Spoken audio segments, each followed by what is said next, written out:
Aê, people muito hardcore do Me Salva, beleza? Mais uma aula de geografia, módulo movimentos da Terra, e nesta aula vamos trabalhar com o movimento de rotação.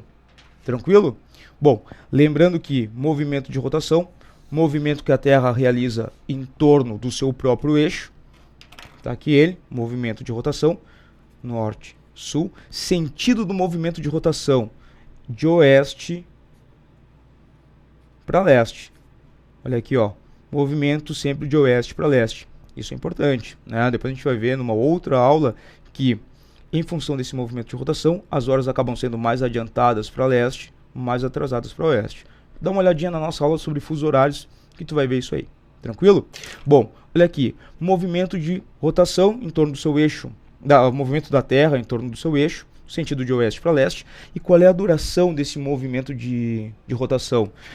23 horas e 56 minutos. Quando tu trabalha com esse horário exato do movimento de rotação, em que a Terra gira 360 graus, tu estás trabalhando com o chamado dia sideral. É uma relação astronômica. O dia sideral diz respeito a uma questão astronômica. Se tu arredonda essas 23 horas para 56 minutos, que é o que a gente faz no nosso dia a dia, em função do horário normal do dia, em 24 horas, tu vai estar trabalhando com o chamado dia civil. Tranquilo? Para nós, no nosso dia a dia, fecha com o dia civil, 24 horas. Bom, e quais são as consequências desse movimento de rotação? Primeira consequência que tu tem, olha aqui, ó, talvez a mais óbvia, se tu já olhou pela janela aí de vez em quando, tu já percebeu que há uma sucessão de dias e noites, não é?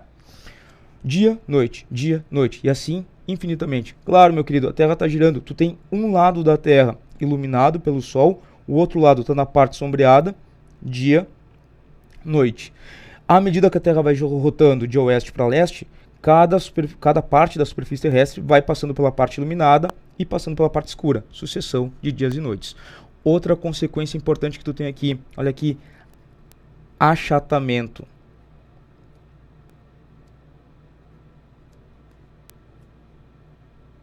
Polar e abaulamento equatorial. O que é isso? Calma, querido, calma. Nunca ouviu falar de abaulamento? Fica tranquilo. Vamos subir um pouquinho aqui. Beleza, enquadrado, fechou. O que acontece? A velocidade de rotação da Terra ela é diferente. Na região equatorial, essa velocidade é maior. A velocidade de rotação da Terra, lá na região equatorial, está em torno de 27 km por minuto. Tranquilo? Na região equatorial, 27 km por minuto. Nas regiões polares, a velocidade de rotação é zero. Isso faz com que tu tenha uma velocidade, então, muito maior na região equatorial, proporcionando na região equatorial, então, uma ação da força centrífuga, que faz com que essa superfície equatorial, ela se expanda, seja jogada para fora, digamos assim, ela vai se expandir. Isso que a gente vai chamar de abaulamento equatorial. Enquanto tu tem uma maior velocidade de rotação na região equatorial, ela está se alargando, as regiões polares que têm velocidade de rotação igual a zero, acabam sofrendo um achatamento. Então a Terra, ela assume a forma de uma elipsoide de rotação. Elipsoide de rotação.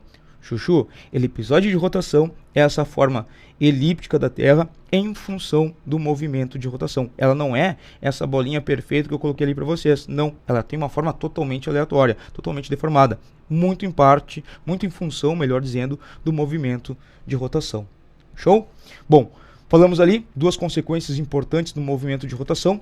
Sucessão de dias e noites, achatamento polar e abaulamento equatorial, né?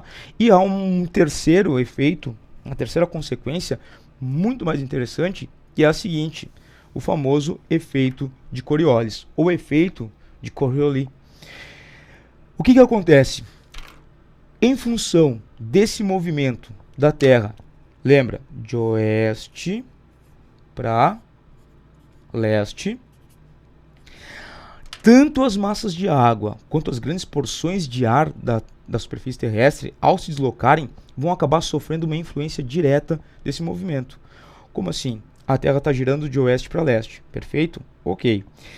À medida que tu tem, então, esse movimento acontecendo de oeste para leste, as águas e as massas de ar que saem das regiões polares em direção às regiões equatoriais, em função de uma diferença de pressão, dá uma olhadinha na nossa aula sobre questão climática, climatologia, tu vai entender isso aí.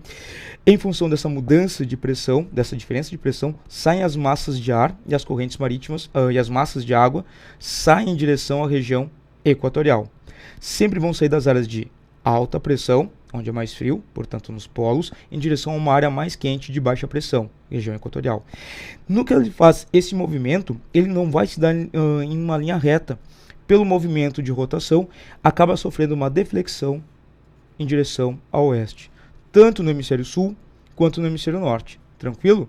Olha aqui, ó, mesma coisa no Oceano Índico, mesma coisa no Atlântico, mesma coisa no Oceano Pacífico. As massas de ar e as correntes marítimas saem das áreas mais frias e vão em direção ao Equador. Sofrem uma curva para o oeste em função desse movimento da Terra que está acontecendo aqui. Show? Percebeu que eu desenhei elas em azul? Porque aqui eu estou representando correntes marítimas frias. Saem das áreas de alta pressão para as áreas de baixa pressão. Elas saem frias, costeiam as margens, as costas oeste dos continentes, lá na Oceania, na África, na América. Chegam na região equatorial, aquecem e retornam mais aquecidas em direção aos polos. O que tu está percebendo ali? Olha o giro, olha o movimento olha o movimento de giro aqui, ó. No hemisfério sul, no sentido anti-horário. No hemisfério norte, no sentido horário. Aqui, ó, anti-horário. Fechou? Nossa, letra é um garrancho, né? Mas tu entendeu. Olha aqui, ó, sentido horário no hemisfério norte, sentido anti-horário no hemisfério sul. E, só pra gente finalizar, olha que interessante. À medida que tu tem essas correntes marítimas frias costeando, banhando os litorais oeste dos continentes, elas acabam gerando os chamados desertos costeiros. Aqui na costa oeste australiana, costa oeste da África, na América do Sul, na América do Norte, tu tem aqui alguns desertos se formando, percebeu? O famoso deserto da Namíbia, nessa parte aqui da África, Saara Ocidental, o mais que famoso deserto do Atacama, no Chile, parte norte do Chile, são formados por quê? Correntes marítimas frias. Tá? Então, o efeito de Coriolis permite essa circulação da atmosfera e das águas oceânicas e que vai acabar ocasionando uma interferência climática. É um efeito do movimento de rotação? Sim, é. E aí tu fechou com essa ideia. Só pra gente terminar aqui, ó, rapidinho. Tu tá ligado com aquela ideia que se fala assim,